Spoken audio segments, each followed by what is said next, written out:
Good morning guys. Kasabong Luzon, Visayas, Mindanao. Nandito naman ako sa umaga na ito ngayon magpakitag sampung prueba sa inyo. Iba namang manok ang hawak ko. Di ba sinasabi ko sa inyo muna mga content ko nga ibang manok naman ang hawak ko bukas. Tinupad ko yun. Ito yun. May isang salita ako pagpatunay sa inyo. Bago ang lahat, paliwanag ko sa inyo ang linyada na itong hawak ko ng manok na itong puti na ito. Magpasalamat muna ko sa inyo sa aking mga subscriber sa nag-subscribe sa akin, lalo nagdagdag og subscribe. Thank you sa iyo at saka sa aking mga followers, sa aking mga viewers. Maraming salamat sa pag-subaybay nyo nga walang sawa sa pagpanood sa mga i-upload kong videos. Tama yung ginagawa nyo. Kasi sa panood nyo sa aking mga content sa i-upload kong videos dito sa aking YouTube Kalyaw Kasabong TV, mayroon talaga kayo makukuha na pangdagdag sa kaalaman nyo sa pag-alaga ng manok. Kung kayo mga baguhan wala pang alam sa pag-alaga ay ng manok, please panoorin nyo hanggang dulo ang aking mga videos kasi sigurado ako nga mayroon talaga ko yung matutunan dito sa akin, sa aking channel, sa aking YouTube Kalyaw Kasabong TV, sa aking mga content, mga i-upload ng mga videos tungkol sa pag-alaga ng manok, pagpili sa linyada nga lamang tayo sa panalo kay sa talo. Ito na siya kasabong ang Diol na apat magkapatid na parehas lalaki, dalawang puti, dalawang itim. Process ng kaibigan ko mismong magkasabong na sumasali sa derbis mismo itong mga kulay na ito at saka mga itim kasi yan kahiligan niyang kulay na hiyang sa kanya na naglamang sa panalo kay sa talo din. Yan ang kulay din. Kasi sinasabi ko sa inyo bawat isa kasabongero kanya-kanya ang kahiligan natin na kulay na mamanukin natin. Itong kahiligan niya, white bootser, process niya sa high action black. Kasi yan din ang nagpanalo niyang mga linyada nga mga itim, high action black. Ito siya ang gagamitin ko sa next season. I-crosses ko ito sa mga linyada ko nga mga inahin na mayroon ako nga mga quality din. Ito siya, tinan nyo. May buhok ito siya. Tapi. Yan, may tapi ito siya. Lalong matanggalan itong palong na dami ito. Yan, o may tapi siya. Hindi ito ibig sabihin kagaya ng mga native na may tapi sa probinsya dati. At saka mga Tagalogin na manok. Hindi ito siya uri sa isa ka Tagalogin na may tapi. Iba ito siya. Lahi ito siya nga quality. Kasi ginagamit ito sa derby sa kaibigan ko. Yan, yung may tapi na yan. Iba yung native na may tapi. Yan, yan siya. Kasi ang may-ari nito, hindi ito gagamitin niya sa labanan sa pag sasali siya sa event sa mga derby kung duwagin. Kasi karamihan dati ang mga manok na may mga native may tapi dito may buhok.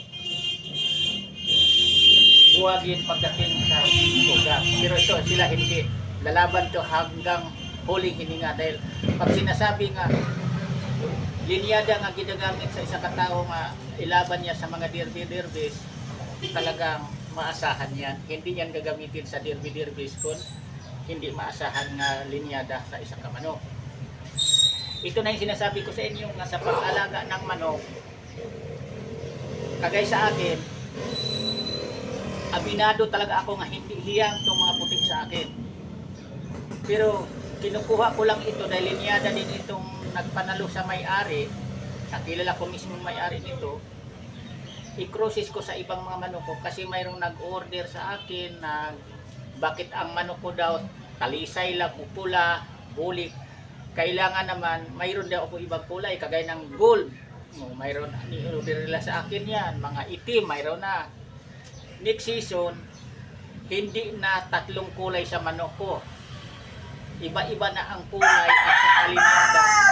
I-mix ko na yan, i-crosses ko na para naman na hindi ako mapag-iwanan sa nagbi-breed ng mga manok din. Paliwanag ko sa inyong mga baguhan pa lang. Kasi kung ang manok ko, halimbawa, ipaikot-ikot ko lang yan, ulit-ulitin ko lang ang linyada nga sweater o Boston sweater o dome yung bullet at saka grease. Sa totoo lang, lalabas na talaga yan. Pag sila lang ipaikot-ikot, ulit-ulitin ko lang linyada, pagparis-parisin ko, ipagpatuloy ko yan. para sa inyong mabaguhan pa lang ito, liliit, lalabas ang mga maliliit, mababa niyan. Yan ang totoo. Kailangan talaga, ang isa kalinyada sa manok, ang ginagamit ko nga, ang ginagawa ko, ang Boston sweater ko, ang anak na babae, di Paris ko, ang Boston sweater ko sa talisay nga inahin, kapag mag-anak ang aking Boston sweater na brugkak ng talisay, yan ibalik ko sa kanya. Hanggang balik lang po sa ama. Hindi na ko ni ulit pag iulit yan kasi lalabas na ang mga bansutin, sakitin, mababa, maliliit ang mga katawan. Kaya ang mga manok ko, sakto sa sukat at sakto nagpiltinan mo ito. Bata pa ito. O, kung halugugin na lang nyo yung mga halukatin nyo yung mga i-upload kong videos na sisiw pa lang ito. Para makapaniwala kayo nga ito na siya. Sinabi kong galing sa Cubao na nagsalita pa yung may-ari nito. Yan. O, diba? Di ko sasabihin sa inyo kasi nai-content ko na ito, mga diol to.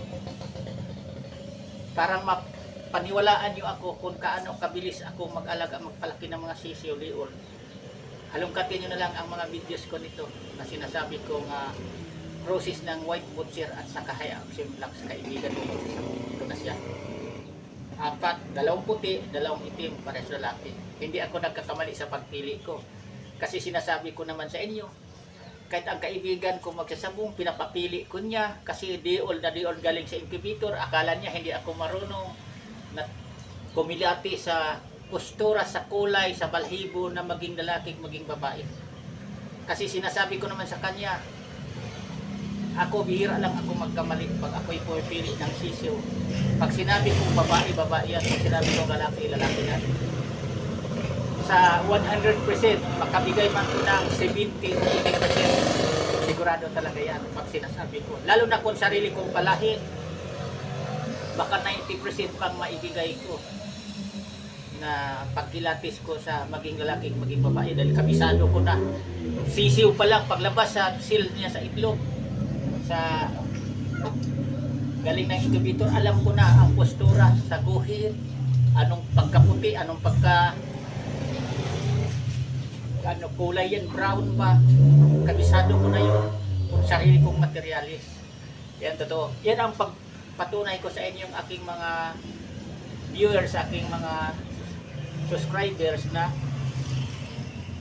nagmamanok talaga ako. Hindi lang puro kwento. Ito sa pulpuro iba. Iba ang mga manok ko dito, iba nas kabila. Nakikita nyo. Yan totoo. Hindi ako nagmanok ng isang piraso lang, 2 o 3, 5, 10. Kung ako magmamanok, padamihay na yan. Apot makakaya ko pa sa budget. At saka ako ngayon, sa totoo lang, kulang lang ako sa pwesto. Kasi ngayong season na ito, ang dami kong naging sisiw, magpunuan na sa lagayan ko. Kaya obligado na nga ako, nagpadala na ako kagabi sa Montalban, sa iba kong mga sisiw at sa mga babae. Pinadala ko muna doon, pinalagaan ko sa aking mga kakilanling magsasabot. Sana mayroon kayong mapulot o matutunan sa akin tungkol sa pag-alagang manok na wag nating iulit-ulit ang isa kalinyada. Parang hindi magkaroon tayong problema, sabihin niyo na mababa ang manok niyo, maliliit na.